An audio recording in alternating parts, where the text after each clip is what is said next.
खबरें जो आपको सीधे जोड़ती हैं हमसे, जिनका आपकी जिंदगी पर होता है सीधा असर। खबरों की वही तस्वीर, बिना बदले बिना डरे, जज्बा सच का लिए, सच दिखाते हैं। केंद्रीय मंत्री गजेंद्र सिंह शेखावत ने किया भारतीय संगीत असफलता के सोपान पुस्तक का विमोचन। जोधपुर जेएनयू के संगीत विभाग की पूर्व अध्यक्ष डॉक्टर स्वाति शर्मा की ये है छठी पुस्तक। इससे पूर्व संगीत विषय की अलग अलग विधाओं पर 5 पुस्तक हो चुकी प्रकाशित। अंतर्राष्ट्रीय सरोदवादक बसंत काबरा विशेष अतिथि के रूप में रहे मौजूद। जोधपुर के जय नारायण व्यास विश्वविद्यालय से संगीत विषय में अध्ययन करते हुए गोल्ड मेडल हासिल कर संगीत विषय में करियर बनाने के लक्ष्य को ध्यान में रखकर किए गए प्रयासों के चलते अध्यापन के साथ एक के बाद एक करके 5 संगीत विषय की पुस्तकों के बाद अब संगीत विभाग की प्रोफेसर डॉक्टर स्वाति शर्मा की छठी पुस्तक भारतीय संगीत असफलता के सोपान आने के साथ इस पुस्तक का विधिवत विमोचन केंद्रीय मंत्री गजेंद्र सिंह शेखावत ने किया, जबकि अंतर्राष्ट्रीय सरोदवादक बसंत काबरा विशिष्ट अतिथि के रूप में मौजूद रहे। केंद्रीय मंत्री गजेंद्र सिंह शेखावत ने बृहस्पति भवन में आयोजित पुस्तक विमोचन समारोह में पहुंचकर मां सरस्वती के समक्ष दीप प्रज्वलन करने के साथ कार्यक्रम का शुभारंभ किया और इस अवसर पर विधिवत रूप से पुस्तक का विमोचन करने के बाद पुस्तक की लेखिका डॉक्टर स्वाति शर्मा को बधाई देने के साथ साधुवाद भी दिया कि उन्होंने संस्कृति से जुड़े संगीत विषय को ध्यान में रखकर संगीत के विद्यार्थियों के बेहतर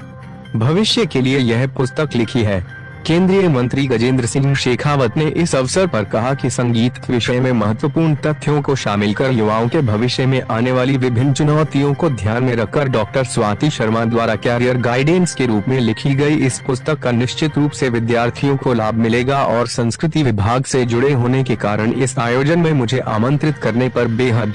खुशी हुई है। विशेष तौर पर इस विश्वविद्यालय से मेरा बहुत पुराना जुड़ाव रहा है। जब मैं छात्र संघ का अध्यक्ष था तब यहाँ कर्मस्थली के रूप में आया करता था और आज मुझे वापस यहाँ आने का अवसर मिला है। जैसे वीणा के तार की तरह यादें झंकृत होती है। इस अवसर पर अंतर्राष्ट्रीय सरोदवादक बसंत काबरा ने डॉक्टर स्वाति शर्मा को शुभकामनाएं देते हुए कहा कि नियमित रूप से संगीत को लेकर रियाज करना अपनी जगह महत्वपूर्ण है, लेकिन संगीत के विद्यार्थियों को पुस्तक पढ़ाए जाने के वक्त विभिन्न प्रकार की जानकारी और ज्ञान हासिल करने के लिए पुस्तक ज्ञान का होना भी जरूरी है। इस अवसर पर केंद्रीय मंत्री गजेंद्र सिंह शेखावत को जय नारायण व्यास विश्वविद्यालय की कला संकाय की हेड ऋतु जौहरी ने भारतीय कला और संस्कृति से जुड़ी विभिन्न पेंटिंग्स की पुस्तक भी भेंट की। प्रारंभ में पुस्तक की लेखिका डॉक्टर स्वाति शर्मा ने कहा कि संगीत शिक्षा से जुड़ने के बाद संगीत के क्षेत्र में जीवन समर्पित करते हुए मन में युवाओं के प्रति यही भाव आया कि जिस विषय में मैंने संघर्ष करके अपना एक मुकाम बनाया है, इस क्षेत्र में संगीत विषय को चुनने वाले विद्यार्थियों को कोई बाधा नहीं आए और वे इस क्षेत्र में अपना भविष्य बना सके। बस इसी सोच को ध्यान में रखकर 5 पुस्तक के लिखने के बाद यह छठी पुस्तक संगीत में सफलता के सोपान लिखी पुस्तक विमोचन का यह पल मेरे जीवन का सबसे अमूल्य पल है, क्योंकि देश के प्रधानमंत्री नरेंद्र मोदी के कैबिनेट में तीसरी बार शामिल लोकप्रिय जनप्रतिनिधि गजेंद्र सिंह शेखावत और बसंत काबरा जैसे अंतर्राष्ट्रीय हस्ताक्षर का सानिध्य मिला है। डॉक्टर स्वाति शर्मा ने इस अवसर पर कहा कि खुद ही होकर बुलंद इतना कि हर तकदीर से पहले खुदा बंदे से खुद पूछे बता तेरी रज़ा क्या है। यह पंक्तियां अल्लामा इकबाल ने लिखी हैं। इनका मतलब है कि खुद को इतना बुलंद करो, यानी इतनी मेहनत करो कि किस्मत लिखने वाला खुदा या भगवान खुद से पूछे कि तुम्हें क्या चाहिए। इस तरह हम अपनी मेहनत से खुद अपनी किस्मत लिख सकते हैं। बस यही संदेश उन युवाओं को उपरोक्त पंक्तियों के माध्यम से इस अवसर पर देना चाहती हूँ जो संगीत के क्षेत्र में भविष्य बनाना चाहते हैं। मेरी यह जो ताज़ा पुस्तक है वे प्रतियोगी परीक्षाओं के अलावा संगीत विषय चुनने वालों के लिए अच्छा भविष्य बनाने में कारगर साबित होगी, इस बात का भरोसा मैं दिला सकती हूँ। अंत में रुद्राक्षी कौशिश ने धन्यवाद ज्ञापन किया। इस अवसर पर शिक्षाविद मोहनलाल शर्मा, प्रेरणा शर्मा, प्रोफेसर रविवार सक्सेना और ऋतु जौहरी, डिम्पल गौड़, सुरभि शर्मा, सुनंदा पुरोहित, अनीता टाक, रश्मि शर्मा, पूनम गौड़, धनंजय कौशिश, पर्व जोशी तथा विद्यार्थी और शोधार्थी उपस्थित रहे। क्योंकि माननीय प्रधानमंत्री जी के आशीर्वाद से तीसरी बार बनी हुई सरकार में मुझे संस्कृति मंत्री होने के नाते काम करने का सौभाग्यपूर्ण अवसर मिला। और विषय आज के इस लोकार्पण का और पुस्तक जिसका लोकार्पण हो रहा है उसका प्रत्यक्ष रूप से उस जो मुझे दायित्व मिला है उसके साथ में संबद्ध है। इसलिए अपने जोधपुर प्रवास के समय में अपने मंत्रालय के दायित्व से जुड़ा हुआ काम उसका सहभागी बनने का अवसर आपने मुझे प्रदान किया है, उसके लिए भी मैं हृदयपूर्वक आपका धन्यवाद करता हूं, आपका अभिनंदन करता हूं। मित्रों, हम उस दौर से गुजर रहे हैं जब आजादी के बाद के उस काले अंधकार में युग, जिस युग में लंबे समय तक गुलामी के बाद में हमारी मानसिकता के पटल पर इस तरह का एक आवरण, एक पर्दा उत्पन्न हो गया था कि जो कुछ हमारा अपना है उसके बजाय जो कुछ पश्चिम से आता है उसको श्रेयस्कर मानना हम लोगों ने प्रारंभ कर दिया गया था, सामान्य जनमानस के चिंतन का हिस्सा बन गया था। भारत की संस्कृति के विभिन्न अंग उपांग, विजुअल आर्ट से लेकर के परफॉर्मिंग आर्ट तक के सारे जितने भी एस्पेक्ट्स हैं वो सभी जो आजादी से पहले राज्याश्रय में पलते थे,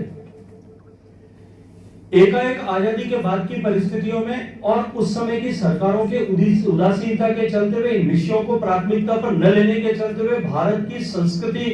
पर उनके मन में, हृदय में गौरव की अनुभूति न होने के कारण से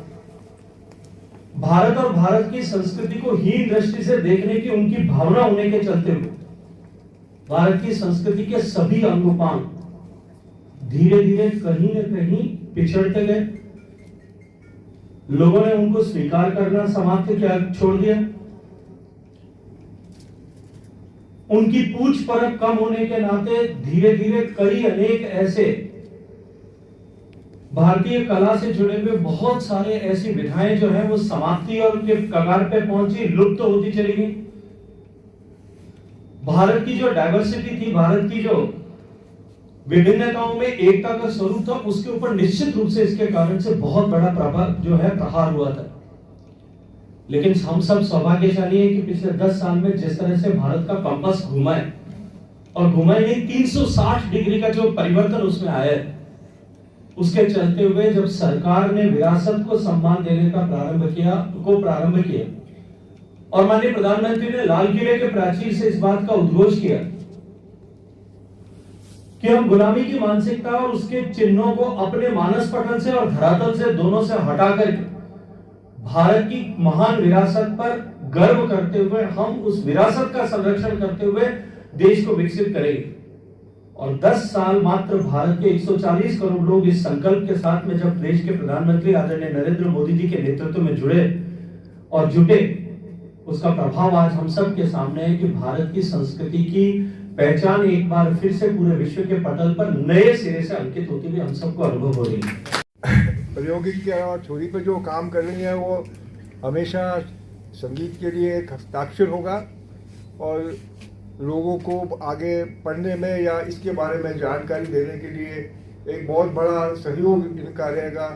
तो मैं इनको बधाई देता हूँ कि वे इसी तरह संगीत की सेवा करें और इस तरह पुस्तकों की श्रृंखला और लिखें जिससे संगीत के विद्यार्थी बहुत लाभार्थी होंगे। आपको एक बार बहुत साधुवाद, धन्यवाद एक संगीत के प्रेमी की तरफ से, धन्यवाद।